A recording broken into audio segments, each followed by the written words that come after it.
अर्थ बड़ा अनर्थ का रूप है। यदि इसे भगवत भाव में न लिया जाए तो 15 दोष पैदा हो जाते हैं। जिस रुपए के लिए सब पागल हो रहे हैं ना, अगर इसे भगवान को समर्पित करके भगवत भाव में न लिया जाए तो ये 15 दोष जीवन में निश्चित ले आएगा। अर्थस्य साधने सिद्धे उत्कर्षे रक्षणे व्यये नाशोपभोग आयासस त्रासश्चिंता भ्रमो नृणाम स्तेयं हिंसा नृतं दंभा कामः क्रोधास्मयो मदः भेदो वैरमविश्वासः संस्पर्धा व्यसनानि च एते पंचदशानर्था हर्थमूला मता नृणाम तस्मादनर्थमर्थाख्यम श्रेयोर्थी दूरतस्त्यजेम। धन के उपार्जन करने में भी चिंता शोक भय, उपार्जन कर लेने पर उसकी सुरक्षा में चिंता भय शोक, उसके बढ़ाने के लिए चिंता भय शोक, उसके खर्चा करने में चिंता भय शोक, परिश्रम भय चिंता भ्रम ये बना रहता है जिसका लक्ष्य केवल धन होता है। फिर उसके अंदर चोरी की वृत्ति आती है। बहुत तरह की चोरी होती है, कोई जेब काटना ही एक चोरी का अंग नहीं है, बहुत है, बहुत तरह से चोरी होती है। हिंसा, कई बड़े नृशंस पापाचरण होने लगते हैं जब केवल धन लक्ष्य रहता है। मिथ्या भाषण, झूठ बोलना है तो कला हो जाती है धन प्राप्ति के लिए। पाखंड जो है नहीं वो दिखाने की भावना होने लगती है। और काम तो अपना तांडव करने लगता है। जिसके पास बहुत धन होता है उसमें व्यभिचार प्रवृत्ति भी बढ़ने लगती है। और क्रोध तो नाक में रखा रहता है और अहंकार चरम सीमा पे बढ़ने लगता है। भेद बुद्धि, बैर, अविश्वास, ईर्ष्या, परिस्त्री गमन, शराब पीना, मांस खाना, द्वित कीड़ा करना, ये 15 अनर्थ उसके जीवन में आ जाते हैं।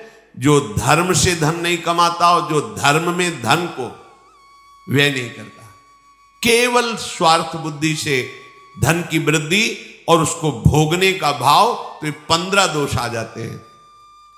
कितना भयानक इसमें दोष बनता है कि ऐसे महाभागवत जयदेव जी के प्रति इनके कैसे भाव बने। दे दिया था, मत जाते आगे, वहीं से पीछे लौट जाते। अगर तुम्हें भय था तो साथ मत जाते, दे तो दिया ही था। लेकिन बुद्धि भ्रष्ट हो जाती है जब हम अधर्म आचरण करते हैं। बड़ी नृशंस पापाचरण की वृत्तियां धन में बढ़ने लगती है। जयदेव जी ने आनंदपूर्वक उनको दे दिया, उनको कोई कष्ट नहीं हुआ। एक ने दिया, एक ने ले लिया। उन चारों ने विचार किया, देखो पीछे हटे और देखो बहुत चालाक है, मार डालो इसको मिलकर के। यही एक ने कहा, देखो सच्चाई से धन तो उसने दे ही दिया है, मार डालने की क्या आवश्यकता है, कोई विरोध कर रहा हो तो मार डाले।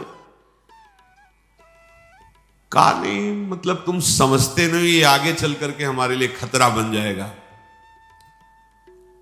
तो तीसरे ने कहा कि बात तुम्हारी सही है, ये आगे चलकर राजा से शिकायत कर देगा, प्रभावशाली है, फिर हम सबको बंदी बनाया जाएगा और फांसी की सजा होगी।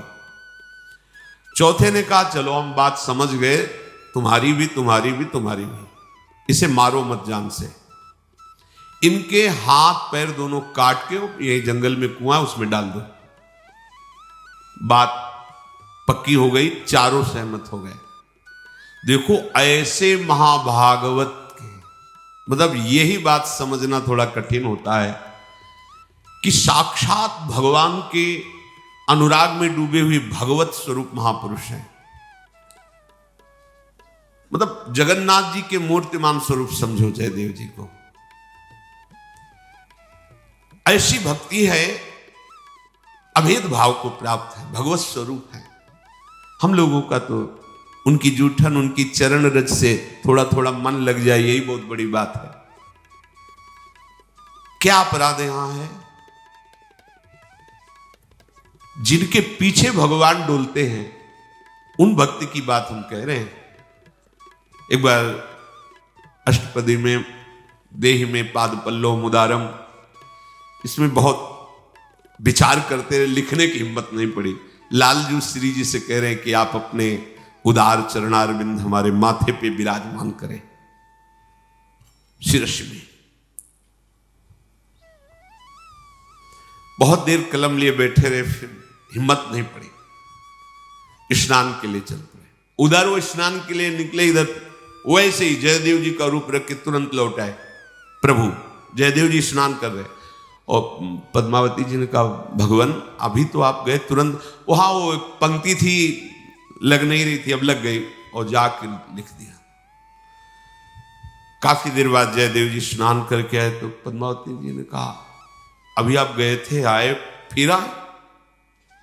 हम कब आए? हम तो गए थे स्नान करके फिर आए। बोले नहीं आप लौट के आए थे, कह रहे थे वो पंक्ति लग गई, लिखना है, दौड़ करके गए, देखा तो लिखा। ओहो, स्वयं प्रभु आए, पीछे पीछे प्रभु डोलते। ऐसे महाभागवत के हाथ पैर काट दिए, क्या अपराध था? प्रभु के हर विधान में मंगल विधान देखना एक बड़ी कठिन बात है, बड़ी कठिन बात।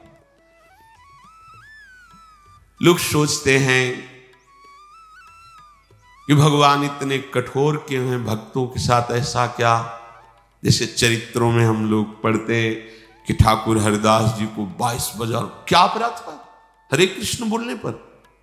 एक बार भगवान का जो नाम बोले, भगवान और भगवान के अव्यक्त महापुरुषों की उस पर कृपा होती है, जो रात दिन नाम जप कर रहे हैं, उनको ये परिणाम मिले।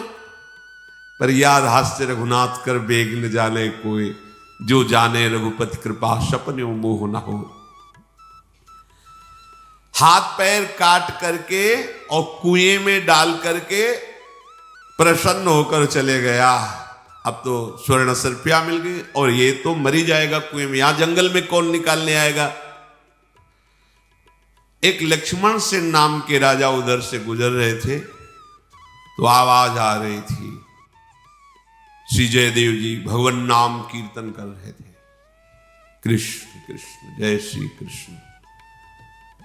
आवाज सुनते, वो बड़े महाभागवत थे, आवाज सुनते ही ऐसी अमृतमयी आवाज की खिंचे चले गए।